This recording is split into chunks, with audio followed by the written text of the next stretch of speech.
Hello there, sports gamers. Welcome back into the channel. I'm Brandon Satterwhite, and today EA Sports released the Dynasty and Team Builder Deep Dive for EA Sports College Football 26. This is one that we've been waiting for a long time. We're under 2 weeks away from early access releasing for this game, and we're just now finding out about the new stuff coming to Dynasty. There's a whole lot coming this year. Changes to the transfer portal, changes to recruiting, updates to the coaching carousel, updates to player progression, a whole lot of really cool stuff here to go over. Before we get into the video, if you enjoy these videos, make sure to leave it a like as it helps out with the whole YouTube algorithm thing. Also, if you enjoy our football coverage, make sure to go check out our football channel, SGO Gridiron. We're halfway to our goal of reaching 1,000 subscribers over there by the end of the year, so we appreciate you going and checking that out. But with all that out of the way, folks, let's get into it. Sports Gamers Online is the #1 source for the sports gamer. Alright, so here it is, the College Football 26 Dynasty and Team Builder Deep Dive. I think they said this thing was like 70-something pages, over 13,000 words. And there's a lot going on here. They didn't just talk about, the big overall things. They got into the nitty-gritty in this thing, which I really appreciate. I think that, especially over the last couple of years, EA Sports has tried to, put a lot more effort into these blog-type things, whether it's with college football or with Madden. I've noticed that they've put a lot more detail in their starting to mention the more quality of life or the smaller details that sometimes we actually do really care about and actually are much bigger than probably some people actually think. But I did like that they started off with this. Before you even get into it, they said our team's singular motto is satisfy the core community because this is their game. And I think you can really tell that with the college football team, that they really do have a passion for college football. Again, there's some guys working over there that are from the college football revamp team and some people that just really love college football. And you can kind of tell that with how much effort they put into the game last year and with some of the stuff they're adding this year. So let's get into it here.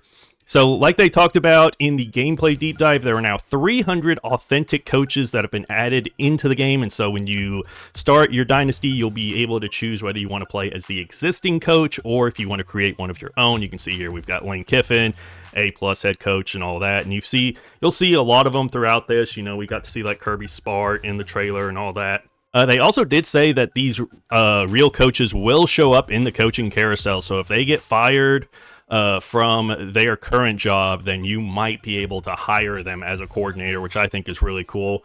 I mean, you see that now, like Bobby Petrino, for example, at Arkansas. He used to be our head coach. He was Louisville's head coach when Lamar Jackson was there, and now he's come back to Arkansas as our offensive coordinator, which I think is really cool. So I like that a lot. Also, now when you create your coach, there are a lot more options. You have a lot more clothing options. You see you got the suit, you got the track suit, you got shorts and a polo, you got a hoodie with a jacket, which I think is how James Franklin is shown in the game.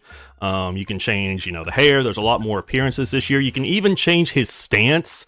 So I thought that was pretty cool. You can have him like hands on his knees or have him like hands on his hips or arms crossed or stuff like that. I thought that was pretty cool. I like that they went into that much detail with that this year.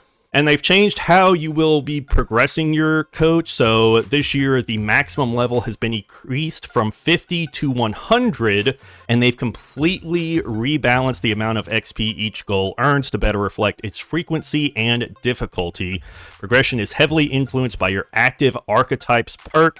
We've rebalanced all archetype perks to improve overall balance and create more distinct trade-off. And so now, this year, before you are able to unlock your first archetype of recruiter, motivator, or tactician, you're going to have to reach level 10 and then spend coach points to unlock that particular archetype. And this year, it's going to be a lot more expensive to upgrade or to unlock a different archetype than it would be to just upgrade your current archetype. So as you can see here with the Tactician one, which is Marcus Freeman's, it costs only 30 coach points to upgrade this to the Scheme Guru, but to unlock the Motivator, it would cost 60 coach points. So I think they definitely wanted to have you focus in on a particular archetype and make the choices that you pick in this matter a lot more. Now, I did see in the trailer that the recruiter skill tree was changed up quite a bit. So now in the recruiter one, the abilities for adding more points or more hours than just 50 hours onto a single player are now in the Elite Recruiter skill tree. So you have to unlock Recruiter and then upgrade it. And I think before you can even upgrade it, you have to sign 2 top 5 recruiting classes and then spend the upgrade points to be able to upgrade it, which is kind of weird.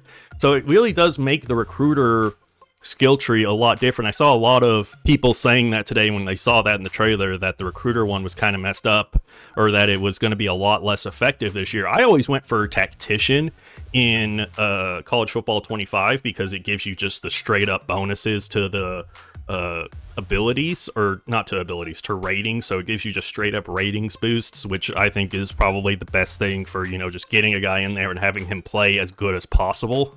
And now your coordinators can affect how expensive unlocking an archetype is. They said that there's a particular ability, I believe it's the Friends and Family discount one. I forget which of these trees it's in, but basically if you hire a coordinator that has one of these archetypes unlocked, then it'll be cheaper for you to unlock it as well. Also, now when you're hiring a coordinator, you'll be able to click on the skill trees that they have unlocked and see which specific abilities they have. I know last year you were only able to view which trees they had unlocked, but now you'll be able to view the actual abilities that they have. And speaking of hiring coordinators, they did make some changes to the coach carousel this year. The first one is now you will be notified whenever one of your coordinators leaves for another job, and you'll also be notified when a candidate either accepts or declines your offer to become your coordinator. They also changed the staff moves screen, so now every coach that changes jobs in the off season, you'll be able to see their previous school, their new school, previous position, current position, their reason for leaving, and you'll be able to see all their stats, which all the stats for the real life coaches are supposed to be current as of the beginning of this season. And you'll still have guys like going to the NFL, getting fired, retiring, and all that as well. The trophy room is a big thing that they've added back this year. This is something I really enjoyed back in the old college football games, and they've added it back this year. And so now in each of your Dynasty save files here, you can see you'll have a separate trophy room for each one. And when you click on one, you'll get to view all of the trophies won in that Dynasty save file. Now you will have to keep that save file on your console to keep the trophies in your trophy room as well. If you delete the dynasty, then all of the trophies with that dynasty will be deleted as well. But this includes things like national championship trophies, and you can see here it says the year it was earned, what team you were with, it shows the score of the game. They're also going to include conference championships, rivalry trophies, and also player awards. And another thing about player awards is that they have now 21 player awards, with a lot more of the licensing for them, for things like the Maxwell Award, and I believe the Davey O'Brien is also in there now, I believe. But they have a lot more of the licensing for the actual awards besides just the Heisman Trophy this year. The transfer portal got some updates this year. Now there will be about 2,000 players every year entering the portal on default settings. Now you will be able to customize the settings for the transfer portal. You'll be able to change what the maximum number of transfers from a school can be. You can also change the probability of one of your players or a CPU player entering the portal. They also made it so that the star rating for people in the transfer portal is no longer just based off their overall. It'll also be based off their age and the position they play. So, for example, an 85 rated freshman quarterback will be a higher star rating than an 85 senior guard. And you'll see players entering the transfer portal a lot more this year, in part due to their new dynamic deal breakers. So now, over the course of a player's career, their deal breakers might change throughout the course of their career. So when a player first comes to you, they might not, have a big deal breaker, but as they continue to grow and develop and they become, more well-known nationally, they might want, better NIL opportunities or better athletic facilities teams or want to go play for a higher championship contender. So now the deal breakers can change throughout a player's career, and that again can make them more likely to transfer. And they also said that the playing time deal breaker has been reworked to matter more for every player, even those where playing time isn't listed as their main deal breaker. It still can be the reason for them deciding to leave if you don't give them enough playing time, or if you redshirt them. That can be something that causes them to want to transfer as well. And they said this was especially true for high star rating recruits and quarterbacks. Those two groups will be especially likely to transfer if you do not give them proper playing time. And here it talks about the ways you can customize the transfer portal. You can even disable the transfer portal by setting the max transfers per team to 0. So that would basically take it back to the old transfer rules where basically no one was able to transfer.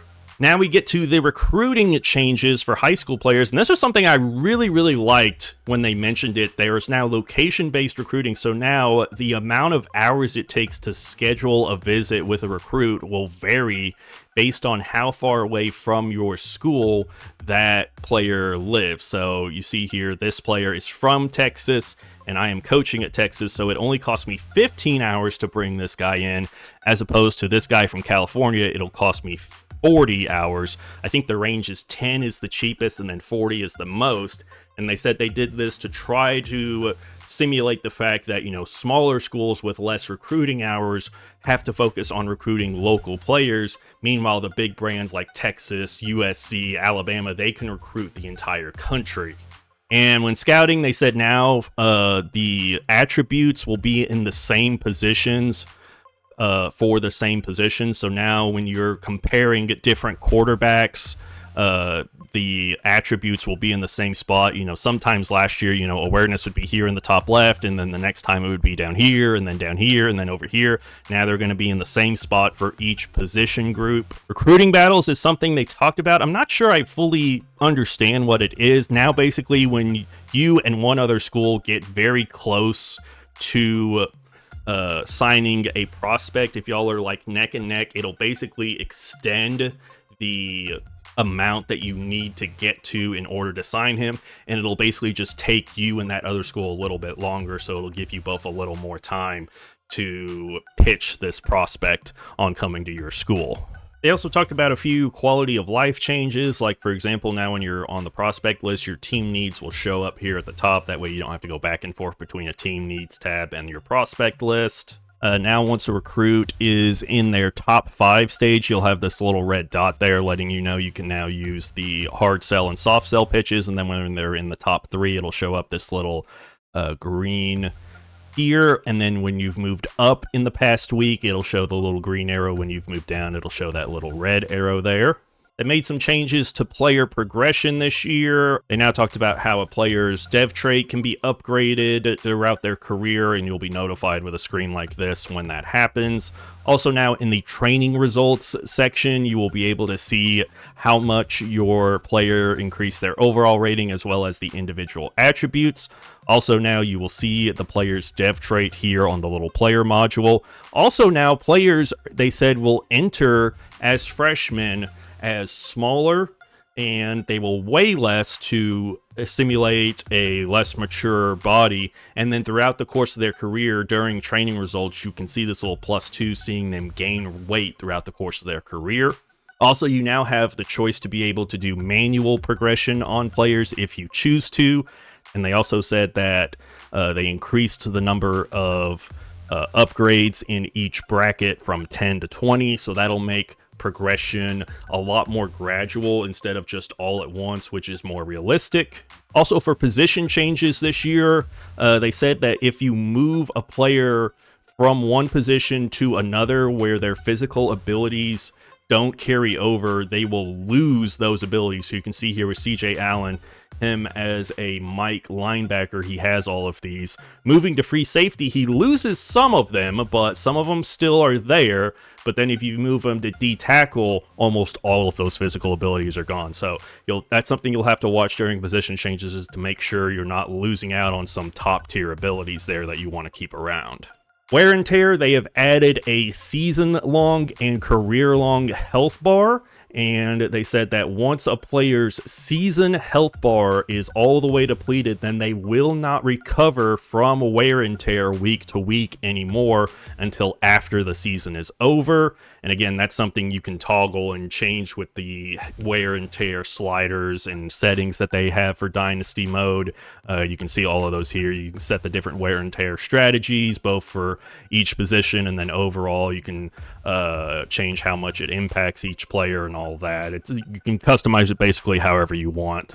College football history page has been added, so now you can see every former national champion, conference champion, trophy winner, and they said the conference champions go back even for conferences that don't even exist anymore, like for example the Southwest Conference or the Pac-12. The national champions go all the way back into like the 1800s, and this was a question I had, and I posted this on my Twitter. You can follow me on Twitter at bsatterwhite18, but I was questioning what they would do for some of the older national champions where multiple teams or claim a particular national championship. For example, 1964 is a national championship that my alma mater, the University of Arkansas, claims. That's the year we had Jerry Jones and Jimmy Johnson on the team, and we won the national title, according to one of the polls. But another poll, I believe it was the coaches poll, said that Alabama was the national champion. And I did see in the trailer when I went back and watched it, both teams are listed. So some of the national champions will have like multiple teams listed for the same year. Also now for player career stats, you can go to the awards tab and see all the different awards that they've won in their career, like SEC champion, national champion, Heisman, Maxwell Award, all that stuff. Now when you go into conference standings, it will default to your conference instead of always defaulting to the ACC. Also now when you're in a screen like this and you're viewing a team, if you press either triangle or Y, it'll bring up the team's schedule so you can view that. Also when you're viewing a player icon here in any sort of spreadsheet, say like you're in the Heisman Watch, you will be able to view their season stats in the player module by using the right stick. Also, if you press triangle or Y on a player in a spreadsheet like this, it'll take you to the player card. There's a lot of other smaller stuff here, like they go in depth about how they do the tiebreakers. They talk about some new stats that you'll be able to see, like touchdown percentage, sack rate, and such. They talk about the new positions and archetypes a little bit, formation subs, custom conferences. They've changed it up a little bit, so there will be some restrictions on custom conferences, I believe, this year to kind of fix some of the scheduling issues that they had last year. But you'll now be able to have protected opponents. You'll be able to have up to 2 protected opponents per team. So like if I move Ohio State into the SEC, I can still protect their matchup against Michigan and Illinois every year. Also now you'll get broken record feedback, where if one of your players breaks any sort of record, you'll get a big screen showing you and letting you know that that happened. And they also go in depth about a bunch of changes to Team Builder, things like you'll be able to import any team that you created in College Football 25. There's a lot more options for how you create your school. You'll be able to set like their team grades for a lot of things. You will still have to replace a particular team that's already in the game with your Team Builder team, and you'll be given their location for things like recruit visits and stuff like that. But now you'll be able to edit the roster a whole lot more. You'll be able to change like a player's bio, their appearance, their deal breaker, their skill ratings, their abilities. There's generic stadiums now for Team Builder teams that have no team branding. I know that was a big issue last year. You'll be able to edit your pipelines. You can even create custom rivalries for your Team Builder teams. You can say who their rival is, the name of the rivalry the first year was played, and you can see here how it looks when you set it up. But they did say that this year Team Builder is no longer considered in beta. It is now fully functioning, they say, so hopefully there's a lot less issues with it at launch this year than what we had last year. That's going to do it for this video, you guys. I know it was a bit of a longer one, but there was a lot to go over in that deep dive, and I'm sure I left stuff out of it. So make sure you go check it out for yourself and read through it if you have the time. Also, let me know down in the comments what you're most excited about for Dynasty mode in College Football 26, and what do you think they still need to add to the mode in the future. Again, if you enjoyed the video, leave it a like, so it helps out with the algorithm. Check out our football channel, SGO Gridiron, and help us get to our goal of 1,000 subscribers by the end of the year. And for all your sports gaming news and updates, stay tuned to Sports Gamers Online. I'm Brandon Satterwhite with SGO. Thank you for watching.